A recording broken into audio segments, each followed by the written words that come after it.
우리 재직교육 오늘 첫 번째 순서인데요. 제가 일찍이 교회론에 대한 책을 썼는데 거기에 이렇게 교회를 크게 구분한다고 써놓았어요. 그게 뭐냐면 우리는 우리의 신앙의 최초 시작은 무엇이냐면 부르시는 이가 있다는 거예요. 그래서 우리 교회라고 하는 것은 부르심의 공동체이며 왜 불렀냐면 예배하게 하시려고 불렀어요. 마가복음 2장에도 산에 오르사 밤새도록 기도하시고 주님이 뭐라고 하시냐면 자기가 원하는 자들을 불러 첫 번째 제자들 12를 세운 목적이 함께 있게 하려고, 그것은 다른 것이 아니라 예배하게 하시려고 제자를 부르셨다는 거예요. 그런가 하면 두 번째는 귀신 내어 쫓고, 세 번째는 뭐죠? 세 번째, 나가서 전도의 일을 하게 하려고 불러주셨다는 것입니다. 여러분은 오늘 첫 시간으로 예배에 대해서 우리가 같이 고민하려고 하는데, 한 달이면 아마 일주일에 많게는 그동안 우리가 새벽 예배 7번 플러스 구역 예배, 무슨 청년 예배, 또 수요, 금요, 주일 1부에서 4부, 5부까지 많게는 30회 이상의 예배를 드린다고 해요. 그럼에도 불구하고 오늘 우리가 좀 고민해 보려고 하는 것은, 그럼에도 불구하고 하나님이 찾으시는 참된 예배가 있는지에 대한 고민은 우리가 늘 해야 돼요. 여러분, 오늘 이 예배 나오실 때 어떤 마음으로 나오셨어요? 우리가 예배를 드리기 위해서 이 자리에 있지만, 예배는 1시간 드리지만 이 1시간뿐만 아니라 우리는 한 주의 삶이 있어야 되고, 특별히 만나야 될 사람도 있고 약속도 있고 남은 일도 있음에도 불구하고 오늘 그 모든 것을 끊고 결단해서 하나님 앞에 나와 드리는 그 예배, 그러니까 준비가 있고, 우리 안에 예배는 그냥 이 1시간이 아니라 어떤 아이들은 재밌는 게임 등 많은 것을 끊고 일찍 자야만 주일에 이곳에 오는 것처럼 우리는 준비가 필요하다고요. 그래서 여러분, 단순히 이곳에 몸이 와서 예배하는 그 예배자가 아니라 오늘 첫 번째 좀 고민하려고 하는 것은, 하나님께 예배를 드린다는 것은 결국 마음을 가지고 와서 드리는 것이며 그 마음을 준비해서 우리가 주님 앞에 드려야 돼요.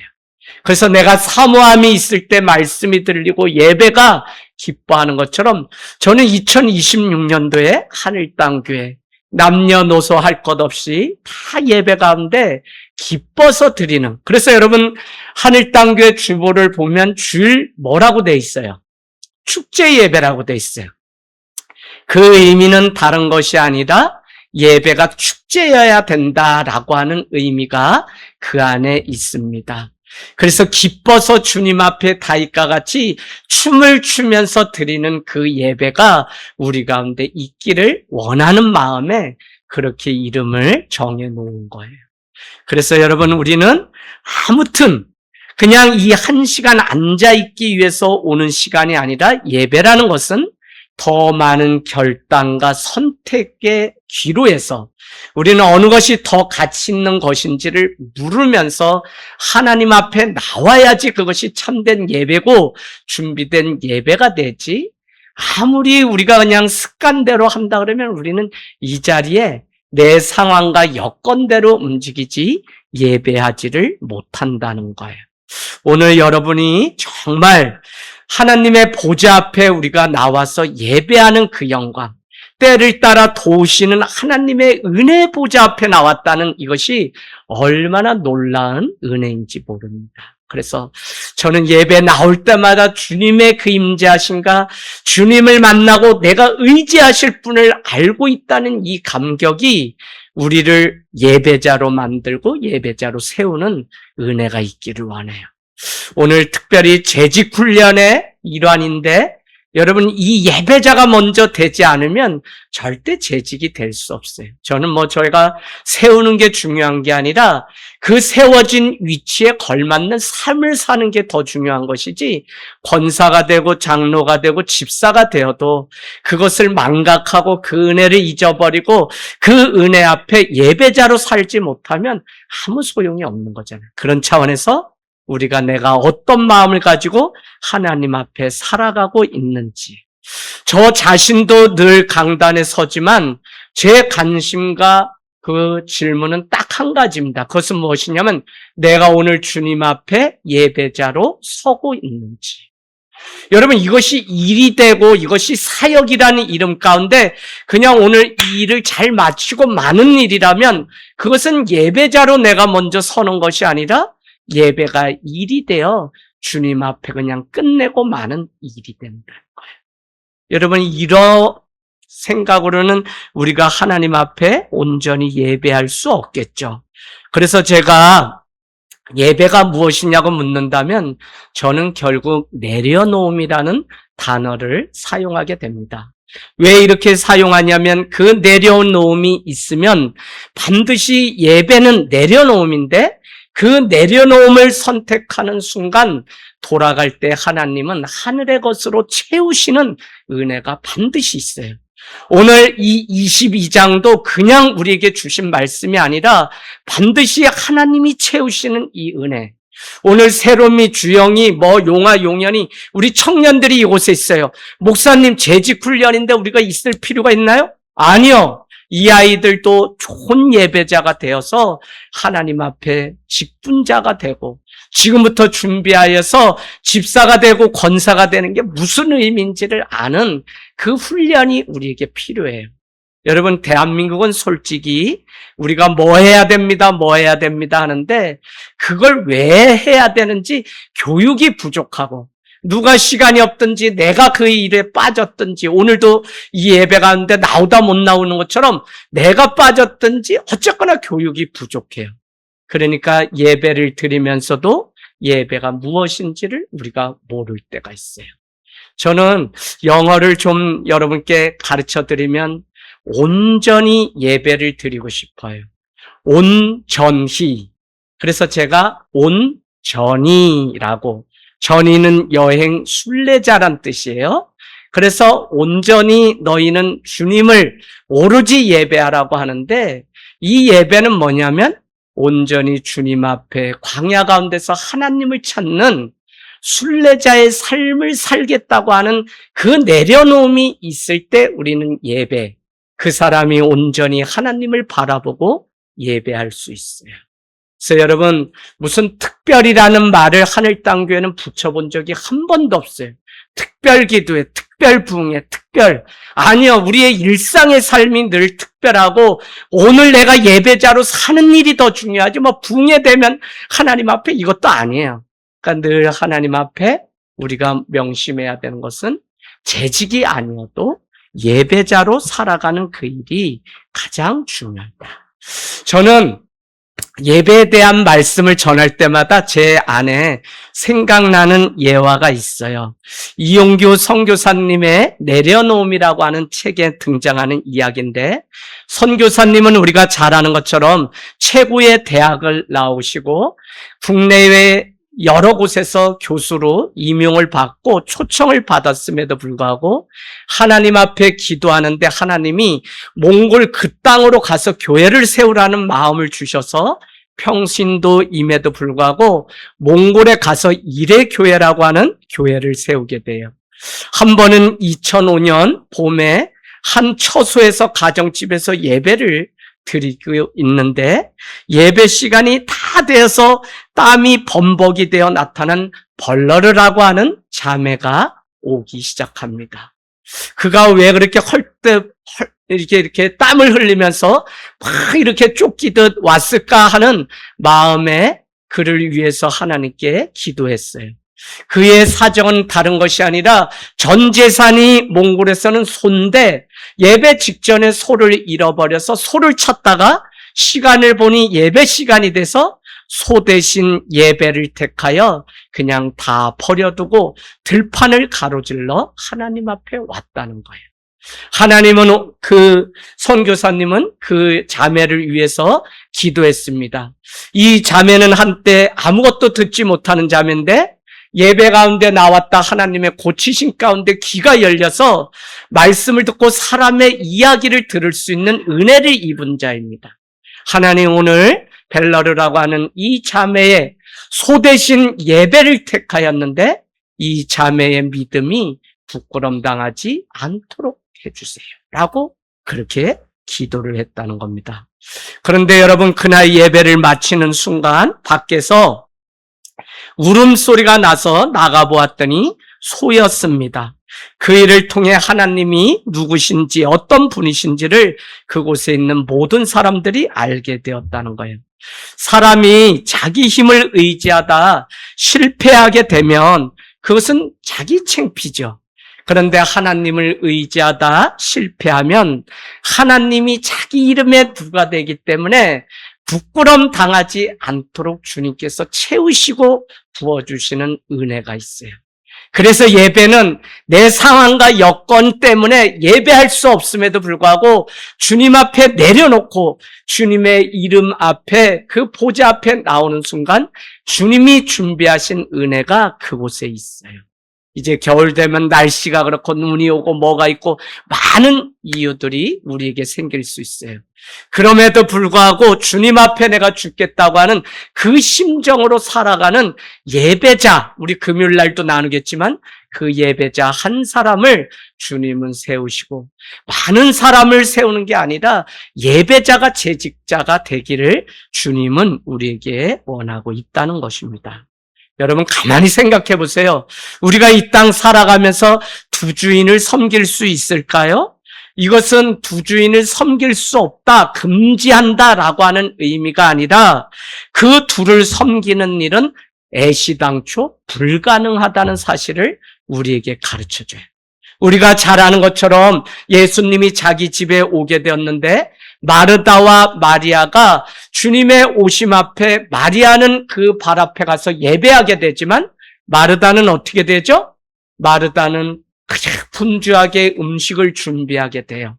그때 예수님은 마르다에게 무슨 책망보다도 이렇게 얘기합니다. 너가 한 가지를 택하는 쪽이 더 낫겠다라고 하는 거예요.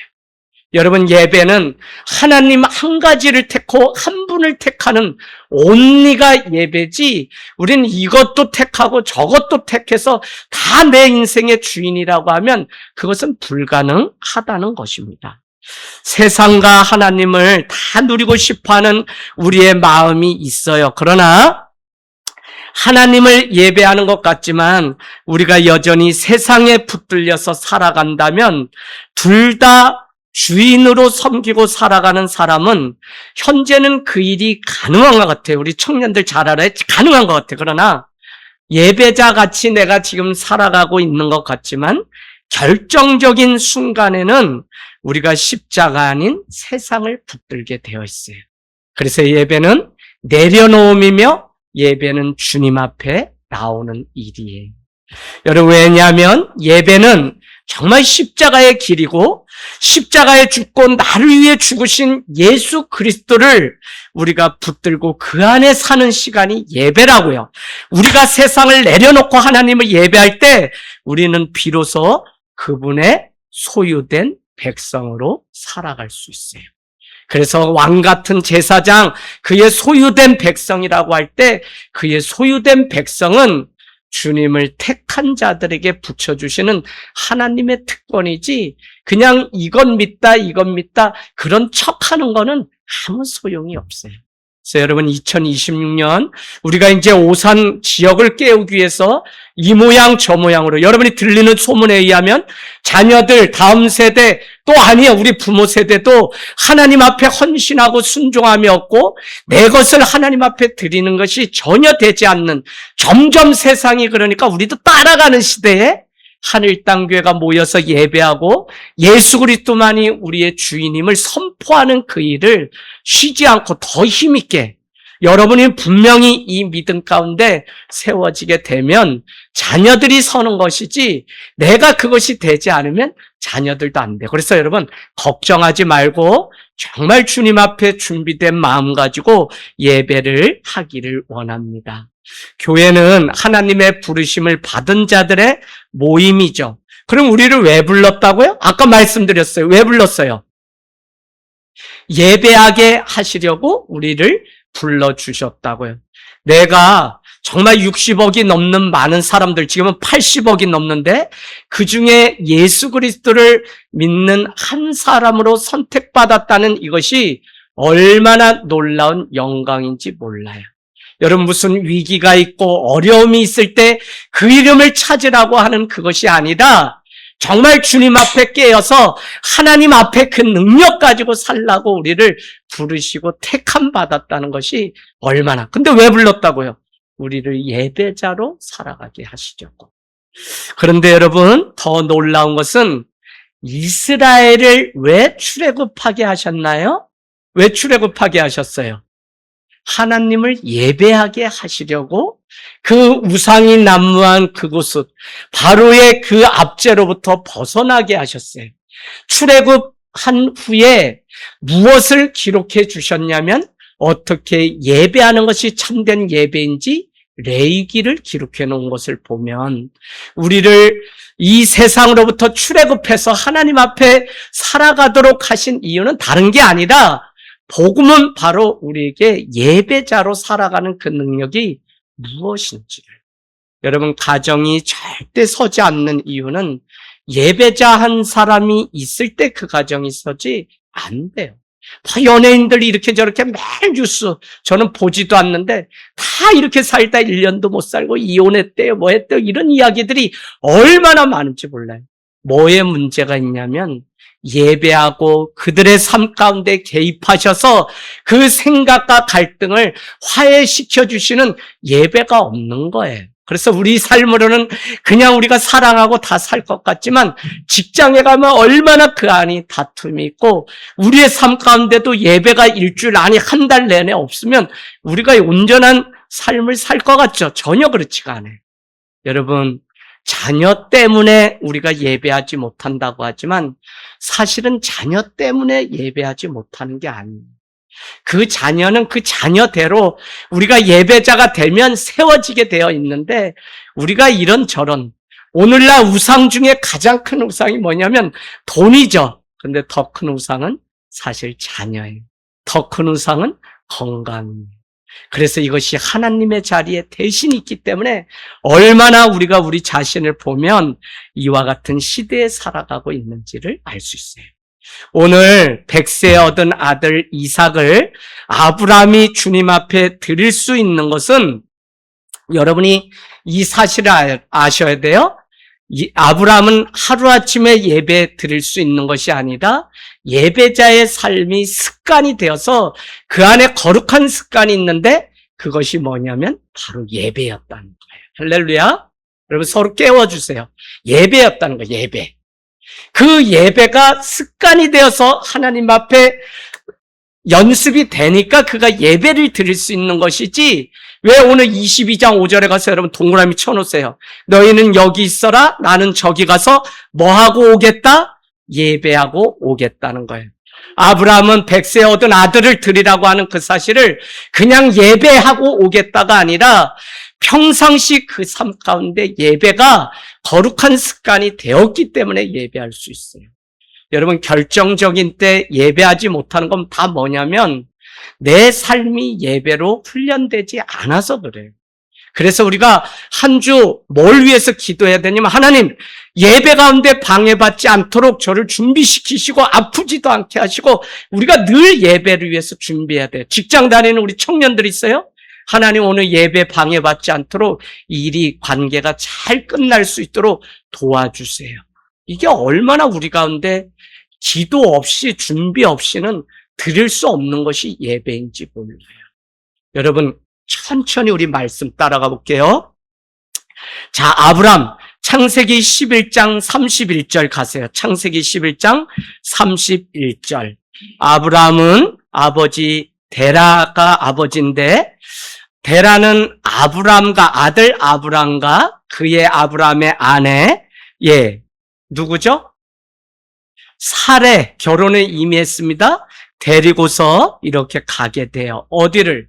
갈대아 우르를 떠나 약속한 가나안으로 가게 되는데 가나안으로 갔다가 그들이 어떻게 해요? 하란이라는 곳에 머물렀다는 거예요. 하란이 약속의 땅 가나안이 아니죠? 그래서 하란의 땅에 머물렀는데 우리는 잘 아는 것처럼 그곳에서 데라가 몇 세에 죽게 돼요? 250세에 죽게 되고 12장 1절에서 3절 우리 같이 합독하겠습니다. 시작.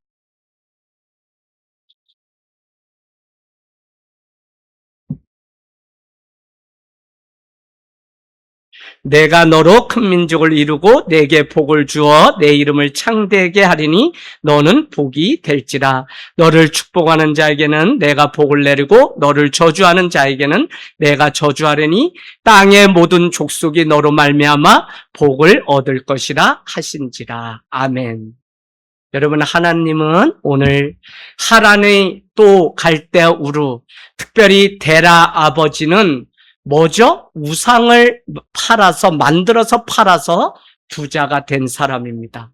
그래서 아브라함을 부르기 전에 그에게 12장 1절은 본토 친척 아비집, 우상과 짝하는 그곳을 떠나야만 그가 복의 근원이 되고 그를 저주하는 자를 저주하며 뭐죠? 그에게 축복권이 있는 거예요. 복의 근원. 너가 심히 창대케 되리라.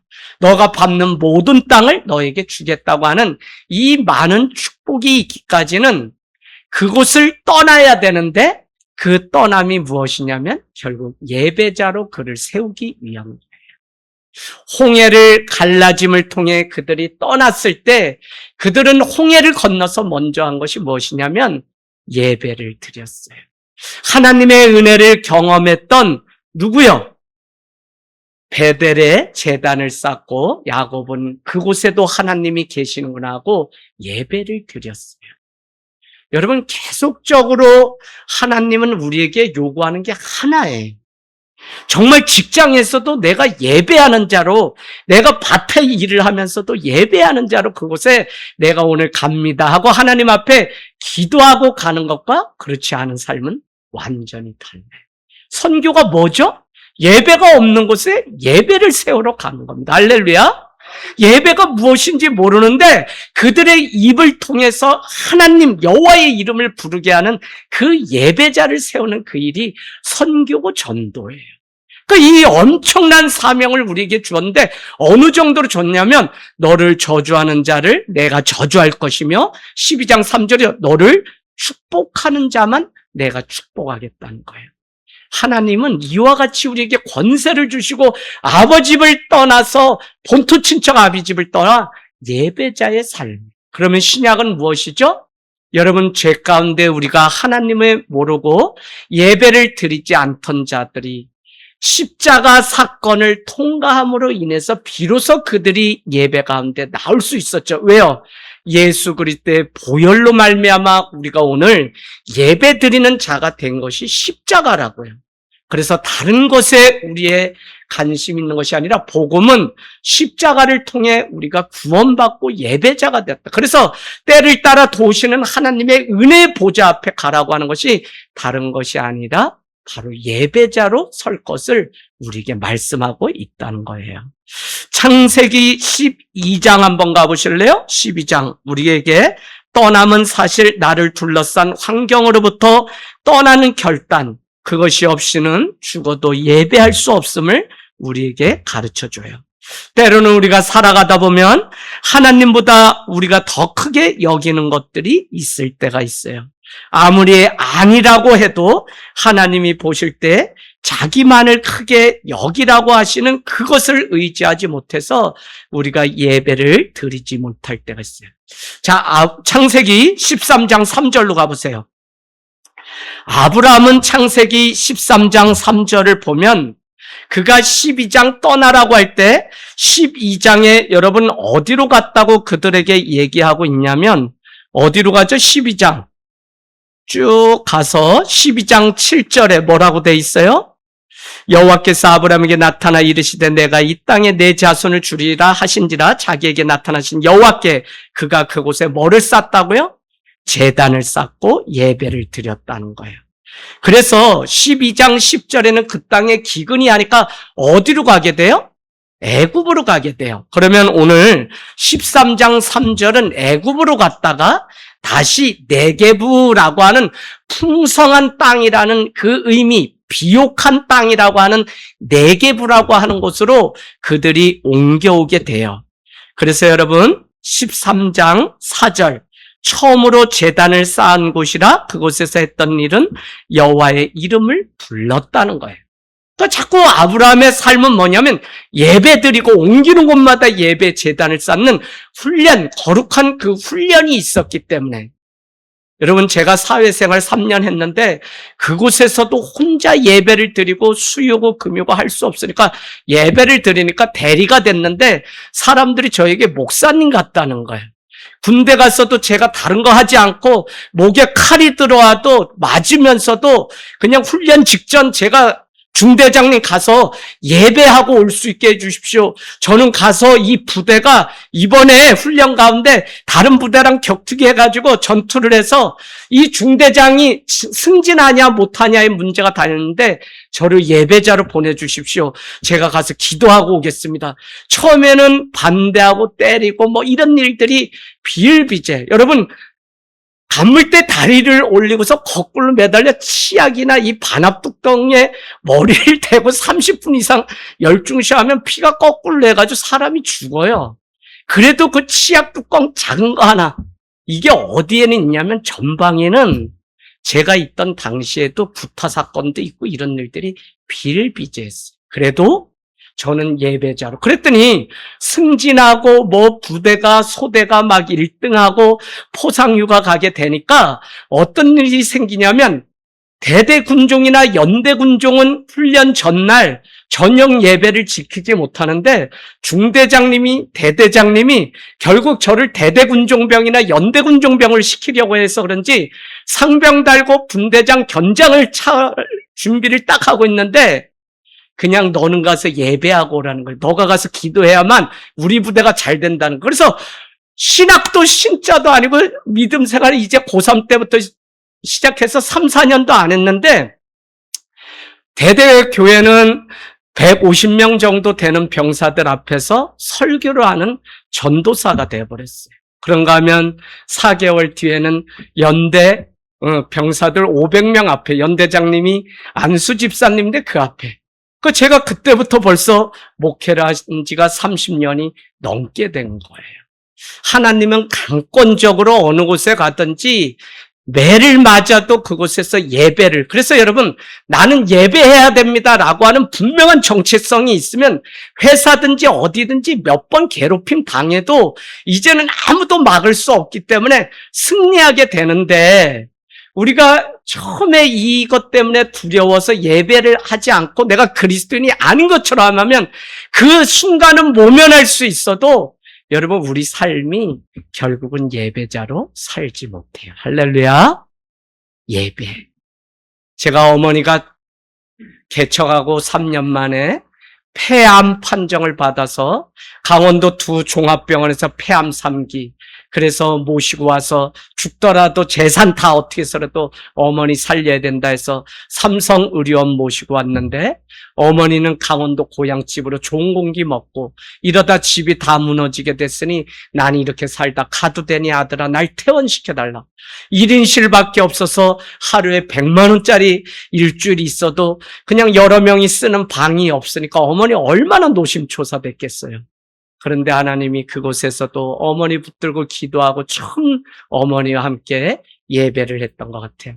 그래서 하나님이 보여주신 놀라운 기적이 무엇이었냐면 아침 일찍 원장실로 불러서 뭣도 모르고 갔더니 이것은 폐암이 아니라 폐결핵이라고 기적이 일어나서 어머니가 4개월 동안 이 나라에서 관리하는 폐결핵 다 나야지만 일할 수 있기 때문에 그 4개월 아들이 목사로 개척한 그 교회에 나와서 예배를 드리시다. 또 믿음이 손톱만큼 들어가기 시작해서 결국은 돌아가시기 5년 전에 뜨겁게 시골교회를 섬기는 일이 있었습니다. 여러분, 이 한 사람이 예배자로 세워져서 가정이 42명이 다 주님께로 세워지는 일 때문에 어머니, 아버지 29일 만에 다 잃어버려도 정말 제가 생각해도 우리 집에서 꿈도 꿀 수 없는 일인데 기뻐하며 하나님 앞에 천국잔치 올려보내는 이 잔치를. 그리고는 제가 이번에 2번째 봤는데 우리 권찰린 가정에도 어머니가 100년 해로하셔서 기쁘게 보내드리는 그 모습을 볼 수 있었어요. 여러분, 오늘 4절은 처음으로 제단을 쌓은 곳이라 그곳에서 했던 일은 여호와의 이름을 불렀다. 그게 예배라고요. 그 다음에 13장 18절로 가세요. 조카 롯과 다툼이 일어나게 되자 너가 좌하면 나는 우하고 너가 우하면 나는 좌. 그래서 눈에 보기 좋은 곳 동편으로 이렇게 가게 되는데 그곳이 바로 뭐라고요? 소돔과 고모라가 있는 요단 땅이라는 거예요. 비옥했어요. 그래서 조카 룻은 눈에 보기 좋은 그 땅을 자기에게 달라고 삼촌 아브라함에게 하자 아브라함은 그냥 아브라함의 목자들과 조카 룻의 목자가 본토 친척 아비집 다 떠나라고 할 때 조카도 데리고 가면 안 되는데 데리고 갔다가 그 안에 다툼들이 일어나게 돼서 결국은 갈라서기로 하게 되는데 결정적으로 오늘 13장 몇 절요? 18절은 이에 아브라함이 장막을 옮겨서 어디? 헤브론으로 옮기게 돼요. 헤브론 동그라미 치세요. 헤브론 마물의 상수리 수풀에 이르러 거주하며 거기서도 여호와를 위하여 제단을 쌓았다는 거예요. 헤브론이 무슨 뜻이라고요? 헤브론, 뜨거운이란 뜻이에요. 우리말로는 뜨거운, 히브리어인데 뜨거운. 그럼 마물에는 무슨 뜻이라고 그랬어요? 교제의 자리라는 뜻이에요. 그럼 뭐예요? 아브라함이 헤브론 마므레로 갔다는 것은 뜨거운 교제의 자리로 갔다는 의미며 유주영 형제, 그가 거기에 왜 예배를 드렸을까요? 내가 이거는 수십 번도 더 얘기했기 때문에 물어봐요. 세롬이. 큰일 났네. 예, 누가 아실까요? 왜? 지금 광야길이거든요? 근데 거기에 뭐가 있어요? 또 본문을 봐야 돼요. 네, 상수리 나무가 있어요. 나무가 살고 있으면 거기에 뭐가 있다는 거예요? 광야인데. 불이 있다는 거. 그럼 그때마다 아브라함은 무슨 생각이냐면 이런 거예요. 하나님이 광야길 가운데 나를 살리시려고 이곳에 물을 주셨구나 하는 그 감사가 있으니까 그는 헤브론 마물의 상수리 나무 아래 제단을 쌓고 그 아래 하나님께 감사의 예배를. 여러분, 우리가 그 레위기를 공부해 보면 많은 제사들 5제사가 있는데 그 중에 가장 하나님이 기뻐하시는 제사가 감사제예요. 감사 헌금에 대해서 제가 주일날 다시 가져가서 무슨 감사가 있나 하고 또 제가 재정부가 저에게 호치케스로 눌러서 주면 특별히 한 번 더 기도해요. 하나님, 이 감사 위에 감사가. 근데 왜 기도하냐면 이 감사가 없어지고 사그러지기 전에 어느 날 문득 일어났는데 감사가 있어요. 저도 왜 감사하냐면 아침에 출근했는데 햇볕이 막 들어오는데 제가 혼자 여기 앉아 있으면 15년 전에 갈 바를 알지 못하고 그냥 아버지 앞에 내가 고집쓰며 하나님 살아계신데 저는 그냥 가정에서 하겠습니다. 아버지 땅 팔아서 도와주느니 차라리 교회 나가서 아들 위해 기도했어요. 그럼 뭐 생고생하는 거지 뭐 있어요. 그렇게 시작한 날을 생각하면 온풍기도 있고 불도 들어오고 얼마나 감사해. 그러면 그냥 주머니에 있는 거 다 털어서 하나님 앞에 감사제를 드리는 게 제 믿음입니다.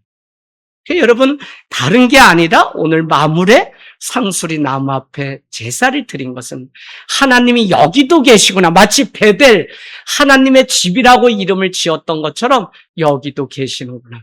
그래서 여러분, 이 감사가 늘 내 삶에 즉시 드리는 감사가 있을 때 그게 꼭 물질이 아니라 내가 하나님 앞에 기도를 하든지 제단을 쌓는 이 일이 있을 때 하나님은 그 감사에 또 감사를 우리에게 주시는 줄로 믿습니다. 아브라함의 인생은 한마디로 광야길에서도 하나님과의 뜨거운 교제의 자리로 나아가는 예배가 있었어요. 하나님 앞에서 예배하던 그 자리가 그들의 무덤이 되었다는 사실을 마지막 창세기 23장 19절로 가보세요. 창세기 23장 19절.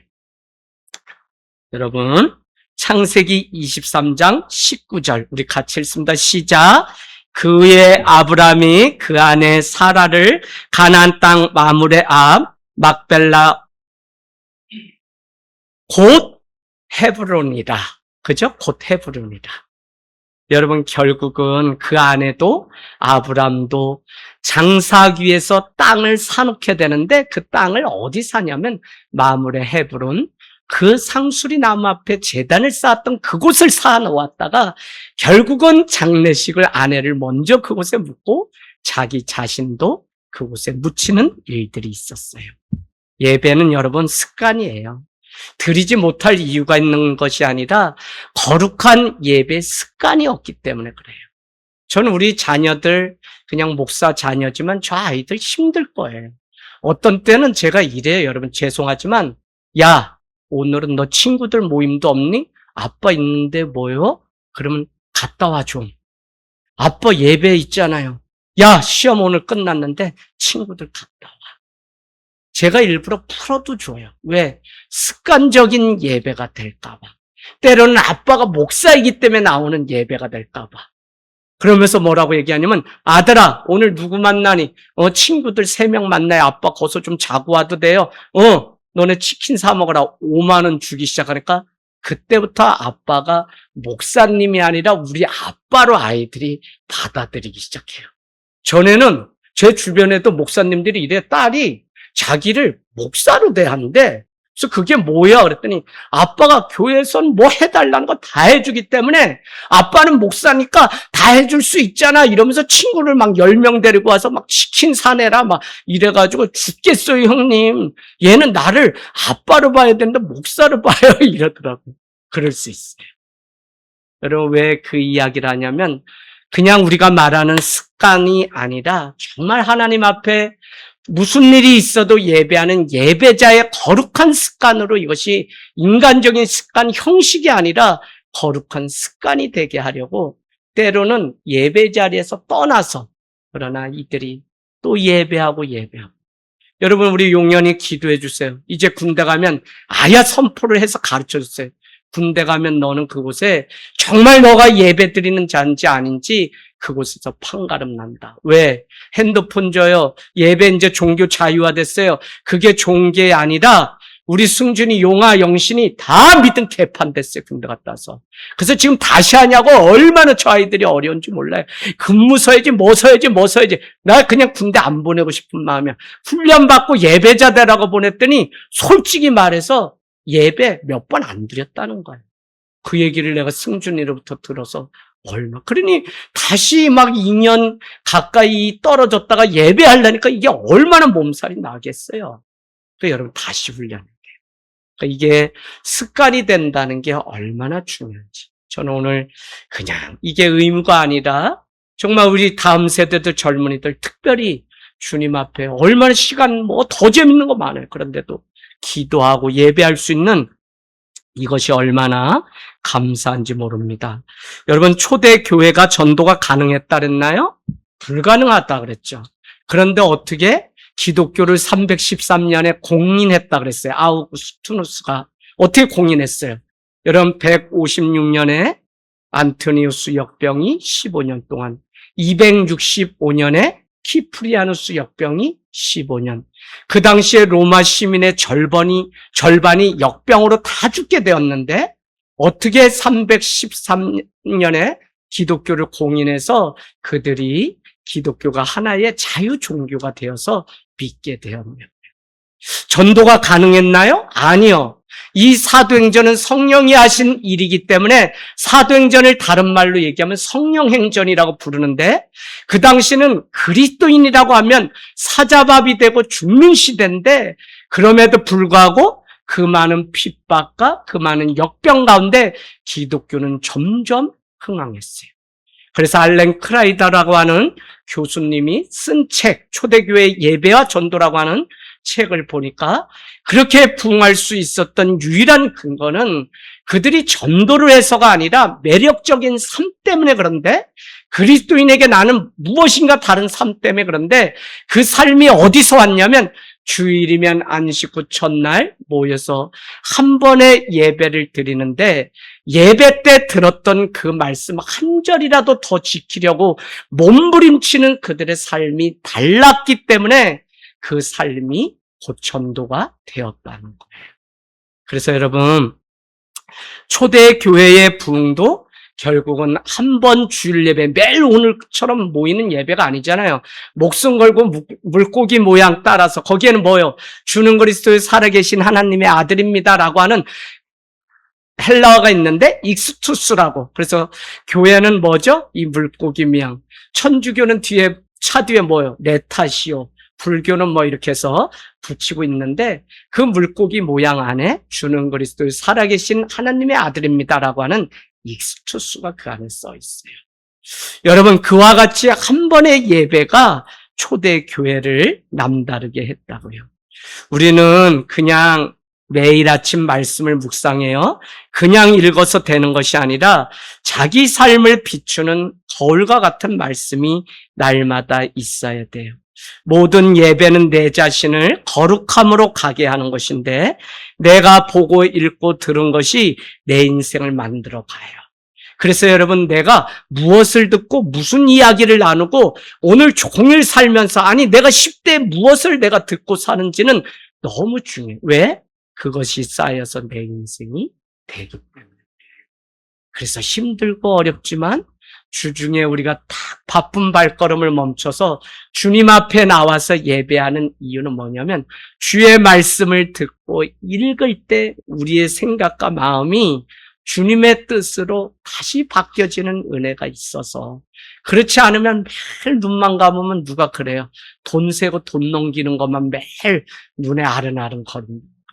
정말 오늘날 우리가 사는 시대가 그래요.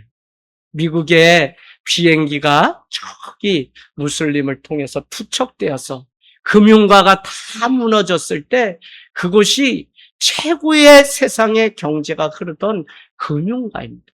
그곳에 그냥 그 테러가 일어났을 때 미국은 얼마나. 그러나 미국이 대단한 것은 그곳에 기념탑을 쌓고 그들이 하나님 앞에 회개하고 다시 예배 자리로 갔던 것으로 우리는 알고 있습니다. 여러분, 정말 참된 예배자, 말씀의 반석 위에 우리의 삶을 세워가는 예배자가 되기를 원합니다. 저는 재직이 이 일을 정말 예배만 잘해도 부흥되었는데 전도가 먼저가 아니라 예배자로 내가 먼저 서는 거예요.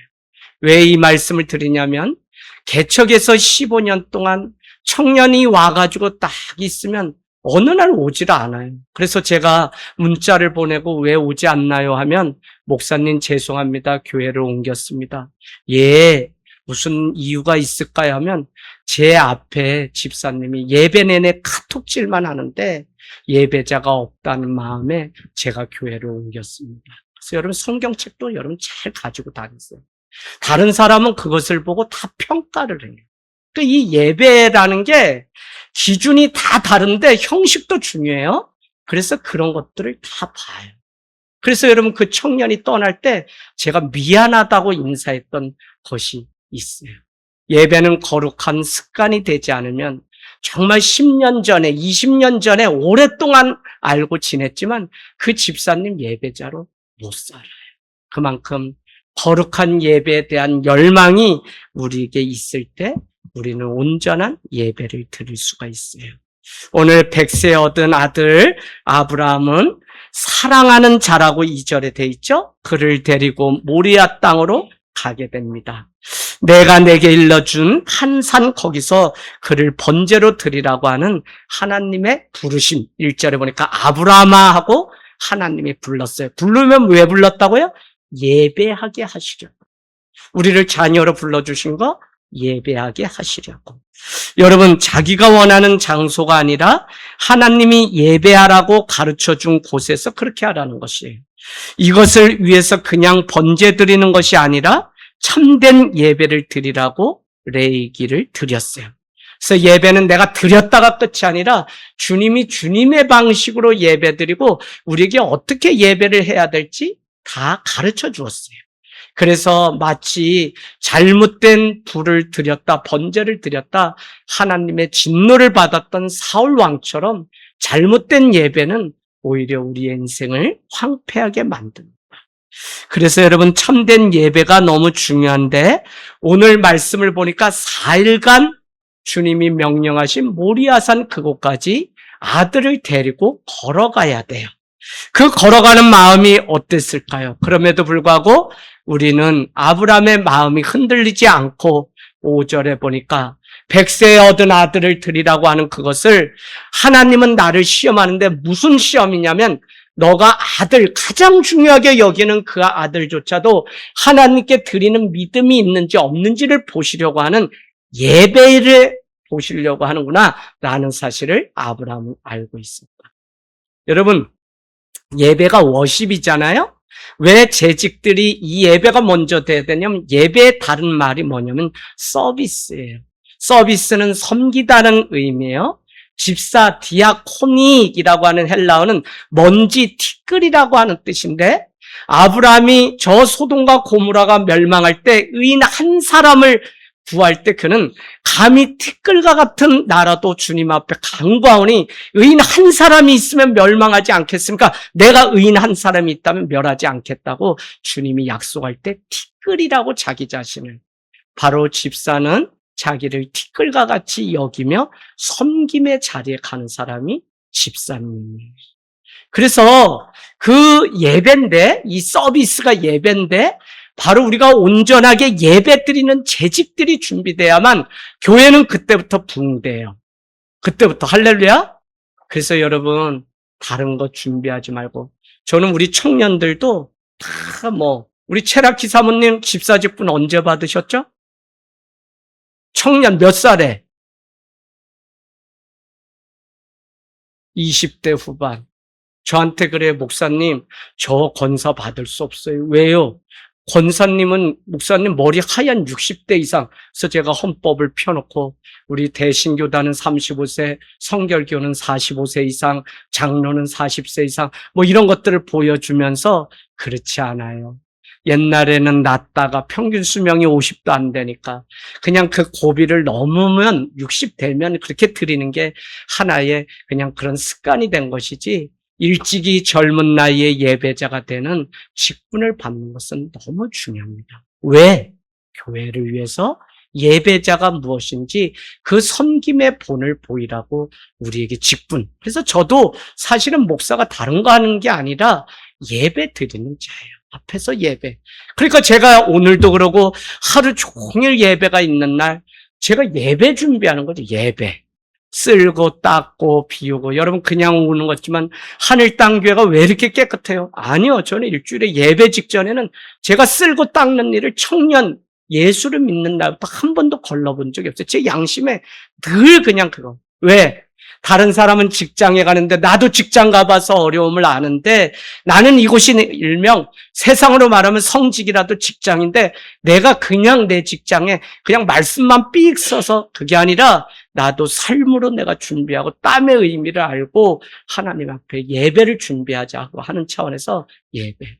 여러분 제가 초심 지키는 이유는 지금에 와서 보면 걸레질을 늘 하니까 제가 높은 자리에 가지 않는 거지, 걸레질 안 하게 되면 저도 좀 더 그럴싸하게 저 자랑하면서 살고 싶겠죠. 사람은 어쩔 수가 없어요, 여러분. 자기중심적이고 자기. 그래서 여러분 우리 청년들도, 저는 청년회 때 하나님 앞에 예배자, 서비스, 워십이 돼서 정말 직분 받았으면 좋겠어요. 워십은 여러분 거기다 써놓으실래요? 월스라고 하는 가치 있는 이라는 영어 단어 플러스 쉽은 뭐죠? 워십. 쉽은 신분이란 뜻이에요. 그러니까 예배의 참된 의미는 무엇이냐면 제임스 화이트 같은 사람은 예수 그리스도 하나님을 가장 가치 있는 신분으로 여기는 것이 예배라는 거예요. 이것저것 바쁜 일, 가스레인지, 돈 갚으러 가고, 오늘 해야 되는데, 그 중에서도 예배는 누가 하냐? 하나님을 만나는 이 일이 가장 중요한 예배. 여러분, 왕을 아련하는 그 순간에도 하나님은 에스더를 통해서 이미 하나님 앞에 늘 문을 열고 이스라엘을 향해서 눈물로 기도하는 그 여인을 통해서 하만이 이들을 죽이려고 할 때, 기억나시죠? 모르드게와를 죽이려고 할 때 하나님은 하나님의 방법으로 하만이 자기 죄를 덮어쓰고 장대 끝에 매달려 죽는 역사로 바꿔요. 지금 내 목에 칼이 들어왔는데도 예배하고 났더니 생명이 바뀌는 일이. 이 얘기가 어디 나와 있어요? 다니엘은 하루에 3번 포로로 잡혀가서도 어떻게 해요? 문을 열고 이스라엘을 향해서 하루에 3번 기도를 했다고요. 그가 사자밥 원형 경기장에 던져졌을 때 풀무불 가운데서 천사가 나타나서 그 왕의 그 생각을 완전히 바꾸셔서 이제는 믿는 것들을 할 수 있게. 그런가 하면 고레스 칙령을 통해서 너희는 돌아가서 어떻게 해요? 성전을 재건하라. 그래서 우리가 얼마 전에 니에미야를 우리가 했는데 여러분 하나님은 이방 왕을 통해서도 예배를 하도록 하십니다. 바로에게 하나님은 너 완전히 손들어라. 이스라엘 백성 보내서 그들이 하나님께 예배할 수 있도록 하라는 거예요.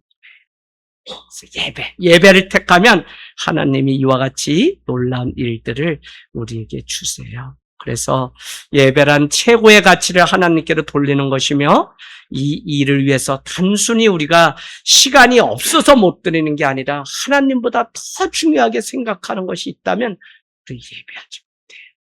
저는 여기 우리 청년들 결혼해서 이제 가정들 이루는데 지금부터 뭐 준비하면 하나님이 반드시 빈손이 아니라 채우시는 은혜를 주시냐면 예배. 이성기 집사님, 이거 간증하실 수 있으세요, 지금? 하나님 앞에 내가 예배를 그래도 택해서 내 삶이 이렇게 살고 있다. 간증하실 수 있으세요? 네. 긴가민가 하신 것 같은데? 아니에요. 집사님 봐도 뭐 제주도에 아무것도 없지. 임동우 집사님, 안수 집사님 되셨는데 왜 됐어요? 하나님 만나서 된 거지, 물론. 근데 예배. 저기 우리 박천수 원장님 다 예배. 할렐루야. 우리 문영희 권사님, 내가 볼 때는 우리 하늘 땅에서 가장 그냥 인생 피신 분이야. 권사님, 다 예배자로. 동탄으로 이사 가면 또 교회 옮기면 그만이지. 뭘 하늘 땅 교회까지 오세요. 그런데도 그곳에서도 하나님 앞에 한 제단을 쌓고 그곳에 예배를 드려요. 저 남사 우리 이mon옥 집사님, 뭐 여기까지. 아유, 이제 목사님 나 허리 아파요. 그러면 못 와도 내가 이해하지. 그런데 본인이 허락이 안 되는 게 예배자예요. 여러분 오늘 이제 말씀 마치면서 7절 보세요. 당시 높은 산에 가면 하나님 앞에 예배하는 줄 이삭도 다 알고 있었죠? 7절에 이삭이 묻습니다. 불과 나무는 있는데 번제할 어린 양은 어디 있나이까? 라고 물었더니 이삭도 아버지가 옮기는 곳마다 제단을 쌓는 예배자인 것을 알고 오늘도 예배를 드리는구나 라고 하는 사실을 알게 되고 그랬더니 아브라함이 그렇게 예배 드리는 줄 알고 묻는데 아니 불도 있고 이 번제단도 있는데 나무도 있는데 아버지 어린 양이 어디 있습니까? 어린 양을 올려야 되는데 그랬더니 8절에 아브라함이 이삭 아들에게 어린 이삭에게 뭐라고 밖에 얘기할 수 없어요? 우리 표시해 놓으세요. 하나님이 자기를 위하여 친히 이미 다 준비해 놓으셨다. 야 아들아 넌 알 바 없어. 거기 가서 우리가 예배한다 그러면 하나님이 이미 하시고 그곳에 다 이거를 여러분은 여호와 이레라고 써놓으셔요. 여호와 이레라는 단어가 뒤에도 나오지만 사실은 아브라함의 신앙의 고백이 뭐였냐면 여호와 이레에 내가 이런저런 일 다 있지만 하나님을 먼저 내가 택하고 예배하면 하나님이 친히 하시고 이미 앞서서 모든 것을 준비하시고 예배하신다. 그게 뜻이 뭐냐면 여호와 이레예요. 여러분 그랬더니 오늘 말씀 뭐예요? 전에는 보이지 않는데 예배 드리기로 결단했던 아브라함의 눈앞에 무엇이 보였냐면 숯불에 걸린 어린 양이 보여서 자기 아들 이삭을 올린 것이 아니라 숯불에 걸린 어린 양을 번제로 올리고 예배드렸던 일들. 이제는 여호와 이레라 하리라 라는 고백을 드리면서 내려오게 돼요. 여러분 정말 일 저일 다 했죠. 뭐 저기 가야 돼요. 다 뭐 딸내도 가고 뭐도 가고 다. 그래도 여러분 예배 가운데는 타협하지 마세요. 정말 제가 서울에서 뭐에 은혜 받아서 지금도 참 국무총리 나라 일하는 사람들이 여러분 무슨 그 외교관들이 어떻게 주의를 지키겠어요. 근데 제가 부목사로 있는데도 안내를 썼던 국무총리 하셨던 이 장로님은 제주도고 어디서 주일 아침이면 그냥 와가지고 입구에 서서 저보다 먼저 꼭 이 예배실을 이렇게 주보를 나누. 그때 제가 얼마나. 그래서 우리 정기철 목사님을 만나면, 형님, 목사님 따라갔는데 이 장로님 지금도 근근하시나요? 여전하시답니다. 그 부부가. 90이 다 되셨는데도 그 믿음 가지고 총장 마치시고 또 국무총리 하셨는데도 예배자로 끝까지. 여러분, 정말 주님 금요일날 우리에게 요한복음 4장이 수가성의 여인에게 말하기를 예배할 때가 오나니 곧 왔도다. 하나님은 예배자 한 사람을 찾는다고 말씀하셨는데 우리가 그런 예배자가 되기를 주님의 이름으로 축복합니다. 아멘.